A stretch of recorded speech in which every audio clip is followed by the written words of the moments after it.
he's the man behind the door that has the beautiful circle of flowers, and also some beautiful flowers that's just down the hall. So when you're walking down the hall here from Channel 6 and you see that door with a nice yellow wreath on it and the beautiful flowers on the shelf, Earle Williams is behind that door. And my wife did that. I bet she did.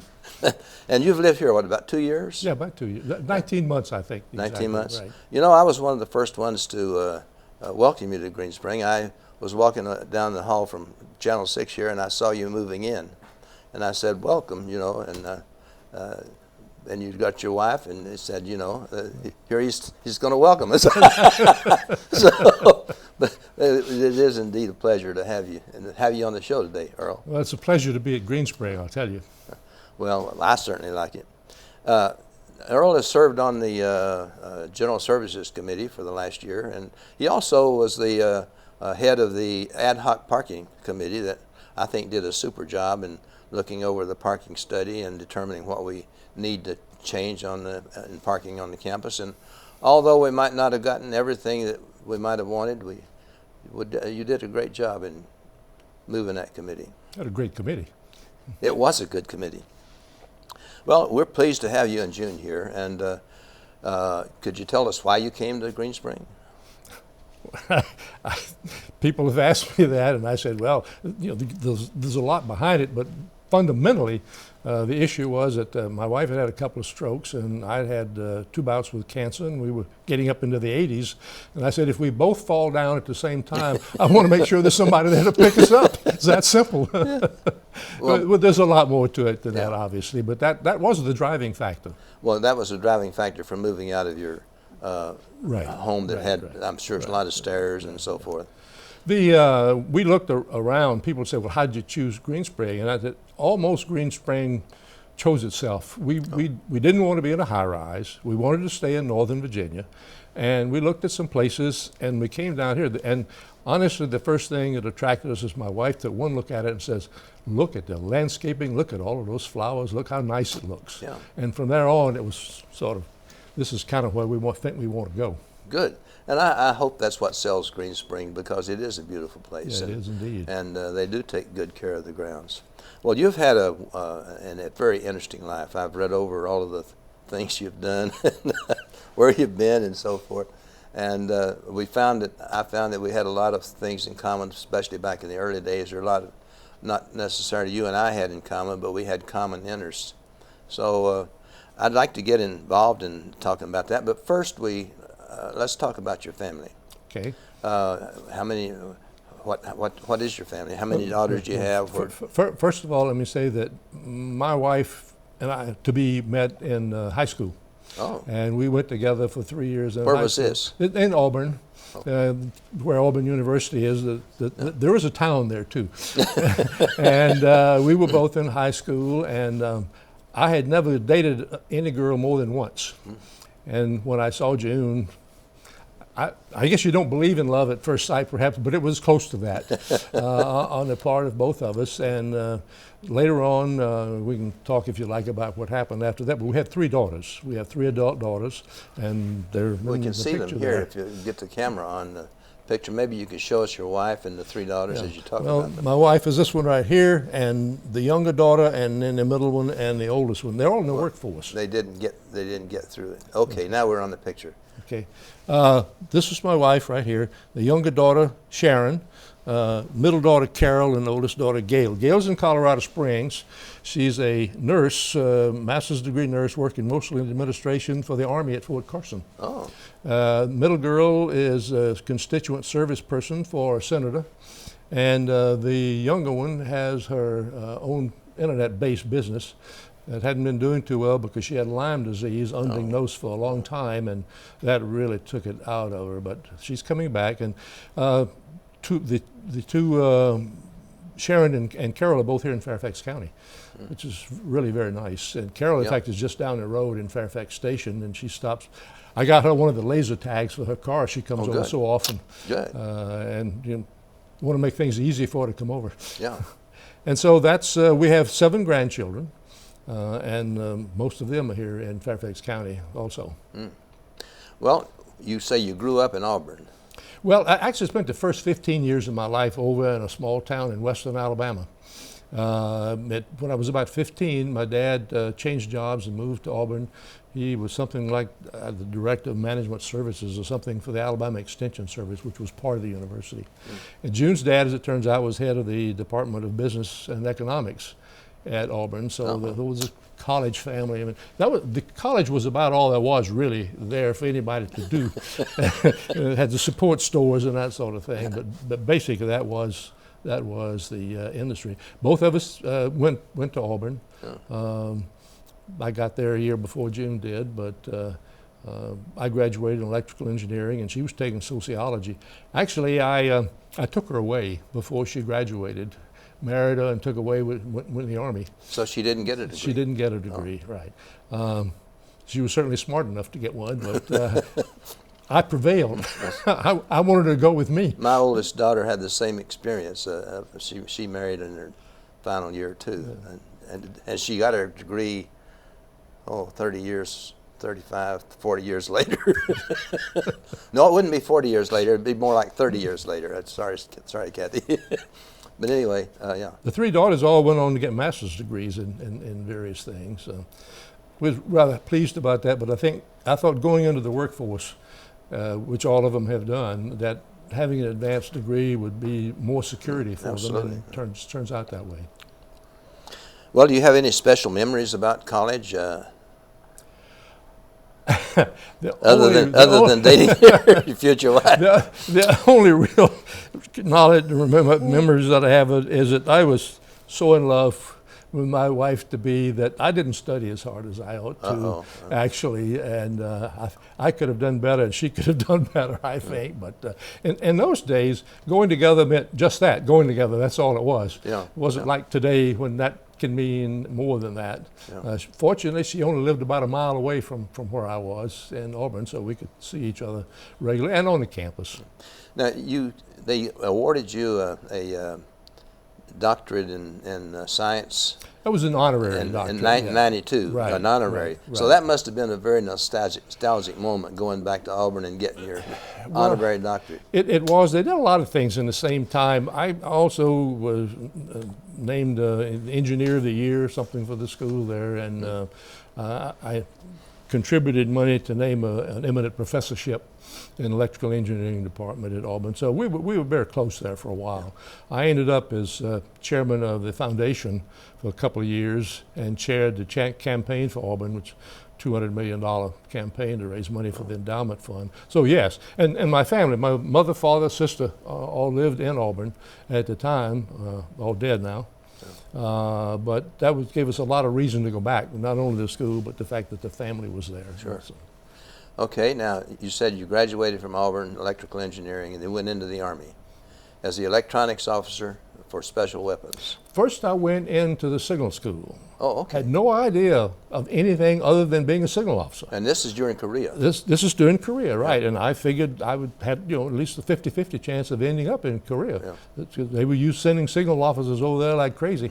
But anyway, they sent me to the signal school, and 2 weeks before it was over, I got orders to leave the signal school and go to Albuquerque, New Mexico, to Sandia Base, to report to a unit, believe it or not, called the 1st Very Heavy Artillery Support Group. Had no idea what it was, had no idea what was at Albuquerque, and found out on the side later on, and someone said to me, it's the Army's atomic program. Stop asking questions. They'll tell you what you need to know. Yeah. So we packed up and went to Albuquerque, and I reported in to Sandia Base, the OD, and showed him my orders, and he read that, and he said, Lieutenant, there is no such unit on this base. And I, just like that, I stood there for a minute and said, what do I do now? Yeah. And he looked at it, and he looked in his book, he said, no, there's no such unit. And I said, I know it's a facsimile signature, but it's signed by the Secretary of the Army, and I don't think I should just walk out. He said, oh, no, we'll say. He said, you go home and come back tomorrow morning, and I will know what to do. So I did, and when I got back, he had figured it out. He says, brand new unit, you're the second person to be sent out here to join it. There is no headquarters, there is no place for you to go. So we're going to assign you to the base engineers. And so I ended up spending about 4 or 5 months doing things like designing the electrical system for a soft ice cream stand on the base, and climbing the water tower to check the cathodic protection results, and things like that. Not really just busy work, but things that had to be done, but that really weren't down my alley too much. And then when the clearances finally came through, they sent me to the nuclear weapons school. Oh. And that's where my life changed. Because at that time, we're talking about 1952, nuclear weapons were cutting edge and super sensitive, and doing things that nobody knew about, and all of that sort of thing. And as it turns out, what they were preparing us for was to join an Army unit that was to be assigned the duty of the care and so forth of the Army's nuclear weapons when they went into the field. And so when we were done with the schools and this sort of thing, and a unit formed, and we got a commanding officer and a deputy and that sort of thing, it became more like a regular Army unit, except that we had I think some 22 second lieutenants in this unit. That's a lot of second lieutenants to have around. Well, the Army was just then coming into they developed the atomic cannon, as I recall, Right. 280 millimeter, and Right. we did some tests of that particular weapon. And did you get involved in any of the nuclear tests? Didn't get, not at that time. My unit did. The unit went out to Nevada for one of those 280 millimeter cannon shots, but 2 other lieutenants and I had been sent to White Sands for 6 weeks on a joint task group, developing all the policies and procedures and so forth to mate the Army's W7 warhead to the Corporal missile. None of these were operational yet. And so how you put the whole thing together, how do you teach people, and this sort of thing. And we spent six weeks doing that. It was interesting. We regretted not being there for one of the shots at in Nevada, but actually the work that we did at White Sands was much more worthwhile, I guess you would call it, and certainly learn more, I think, from that. So you were at White Sands? Yeah, for 6 weeks. Oh, okay. Yeah, it was, that was very interesting too. I saw a Corporal missile go up and come straight back down, and things like that. Well, after you left the Army, you went to Standard Oil, but Yeah. then you were there for 2 or 3 years, and you Right. came back to San Diego. Where were you in Standard Oil? I was in an inspection department in the refineries. Whiting, Indiana was the largest. In Indiana? Largest integrated refinery in the world at that time. They did everything from high-octane aviation gasoline to wax, candles. That might have been exciting too, huh? Well, I learned a lot. Let me put it that way. Yeah. I wouldn't call it exciting, exactly. Anyway, but after 6 months, they pulled me out of the inspection department and sent me into the utility design department. So I spent the next 18 months working on installations of motors and lighting systems. They had their own telephone radio system that generated their own power, so sort of heaven for an electrical engineer. Got to do a little bit of everything there. But it was not the same after the excitement of the Army and what I had been doing there. And so I applied to go back to Sandia Corporation as a civilian, and was accepted and went back there. Project engineer for about the first 4 years, I guess, working on the application of a warhead to the Beaumont air defense missile. And when that was all done, it went operational. They transferred me into the systems organization in Sandia, where I did a lot of different things, looking at systems and changes and modifications. And at the end, I was working on the systems to try to make the nuclear weapons more resistant to unauthorized use. And that actually led to my leaving Sandia, because the program had been established. Basically, Congress went and looked at some sites, some storage sites overseas, and said, these are not sufficiently secure, they're not being controlled by the Americans, either get them secure or bring them back. So between the DOD and the AEC, they decided to put in this program that was going to be retrofitted to present weapons and designed into all the future ones. So my question was, okay, how much time am I trying to buy? And the answer was, well, that to be forever. And I said, well, obviously you can't do that. That was not the proper answer, and we went ahead doing what we were trying to do, and we made progress. We did some things, but it was not going to hold them off forever. Yeah. But in the case of the particular ones that I was assigned to, it didn't make any difference because they were the warheads for the intermediate range ballistic missiles that we pulled out of the Mediterranean countries in exchange for the Russians pulling their missiles out of Cuba. Yeah. So that work all went away. But it led to my moving to what was then Braddock, Dunn, and McDonnell. Well, now, while you were at Sandia, you began taking management courses at the university there. I had found out something I had always suspected, that I was better at communicating and explaining than I was necessarily at doing detailed design work. Yeah. And as an example, we had to do a lot of environmental testing of the components and this sort of thing, and I would go over to the environmental testing people and tell them we have to do this and that, and the heat, shake, drop, and that sort of a thing. Oh, yeah, yeah. And one of them said to me one time, he said, we don't really know why we're doing this. And I said, well, for heaven's sake. So we sat down, and I went through the whole progress, from beginning to end. Yeah. The concept, the development, the manufacturing, the deployment, and this sort of thing. And when I got done, the guy said to me, nobody ever told us before why we were doing all of this. Is that right? And I like doing that sort of thing. I mean, I like telling people things that they're interested in and that I think would be helpful to them. So between that and the prescribed action links were the two things that I guess were most important. The missile systems that I worked on are all obsolete, gone, retired, and so forth and so on. The only thing you can say about that is, they were never needed. They were never used. Well, we're down to 10 minutes already. Sorry. Time goes so fast, Earle, it's just incredible. But it seems to me that moving from Sandia, which was a secure job, you really had a secure job at Sandia because it was a growing organization. It was very important to the government. And now you move to a company that you're a 17th employee down in El Paso, Texas. It has 3 physicists from Fordham as their principals, and somehow you get there. How do you get there? The way you're not supposed to get there. I just put my resume out with a headhunter. Oh, is that right? And they had them that time. Yeah. Oh, okay. Yeah, the Dan McDonnell, one of the founders, saw that and called me up and interviewed me. I moved with 2 children, a pregnant wife, and no money. Yeah. There, and everybody at Sandia told me I was making an awful mistake. Well, I can believe that. Awful mistake to move there, and sometimes I thought maybe I had, but it all worked out. Sure did. Yeah, really, because it turns out that the founders, PhD physicists, didn't form the company because they wanted to run it. They wanted to be independent. Yeah. And they needed somebody to manage it.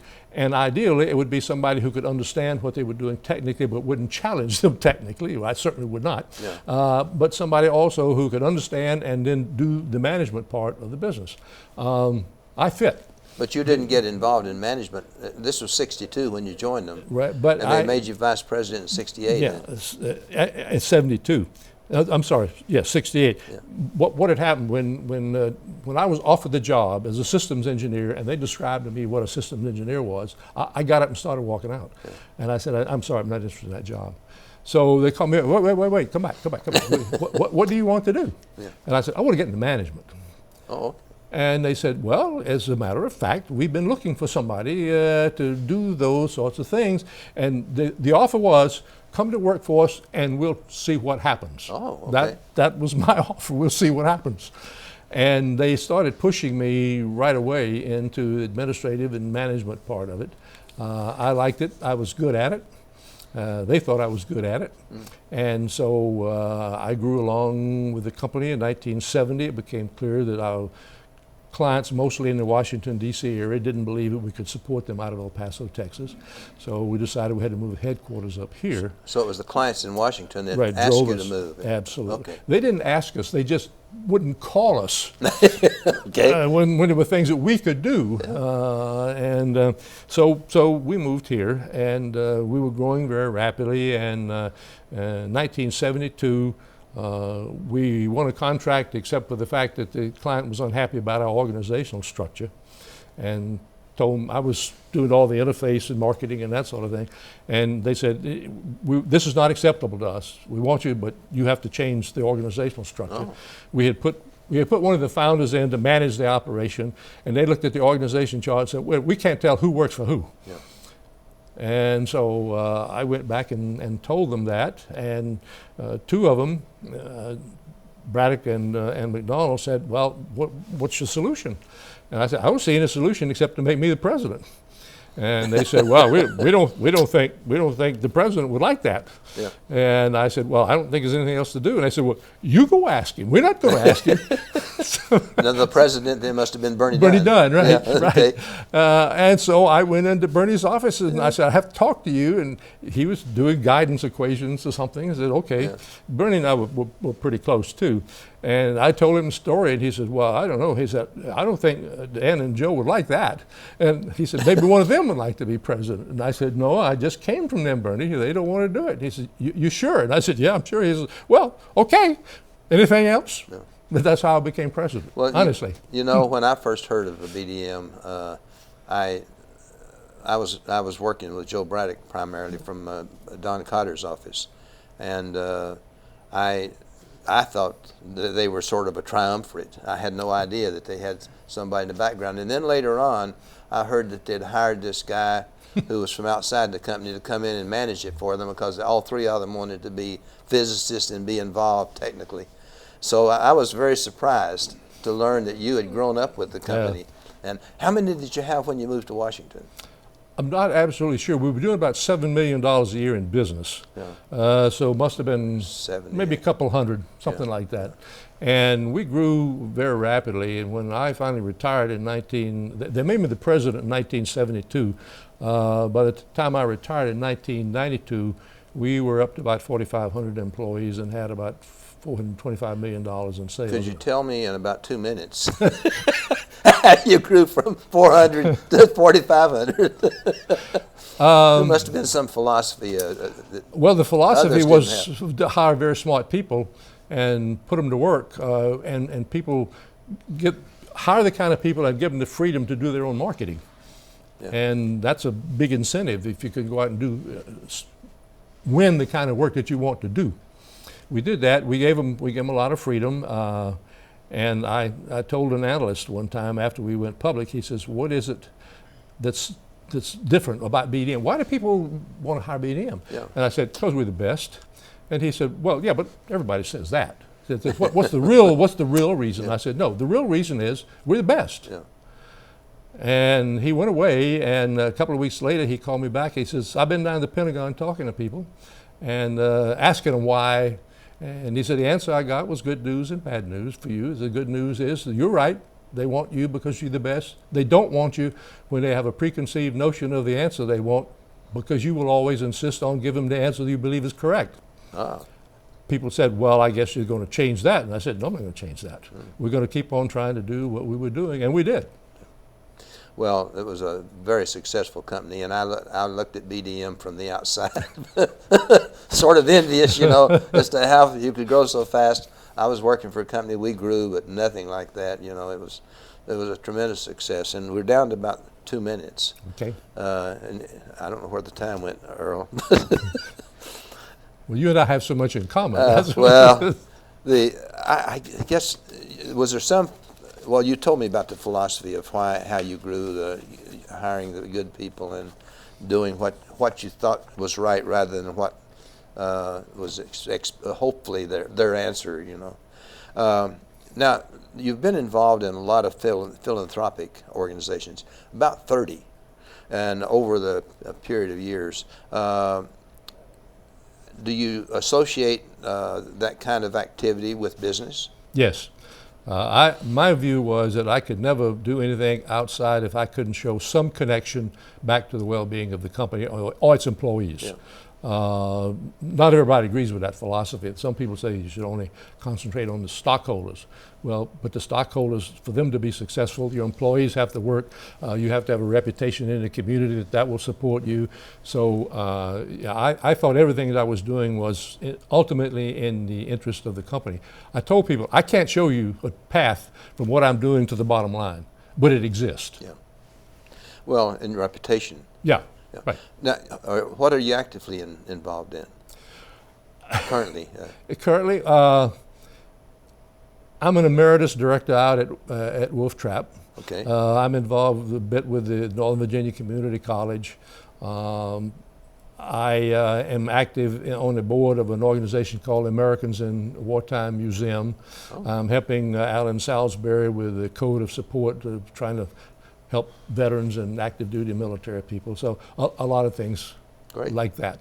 And here, as you said, here at Green Spring, I got involved in the General Services Committee and the Parking Committee. When I got in the Parking Committee, I didn't think there was a problem. I got an education pretty fast. Okay. Any thought that you'd like to leave with us?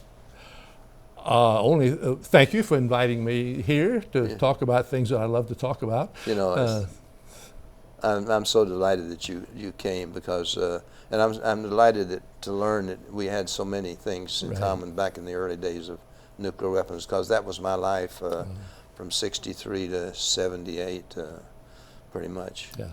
And so thank you very much for coming on board, Earle. And when you see Earle around the campus, say hi.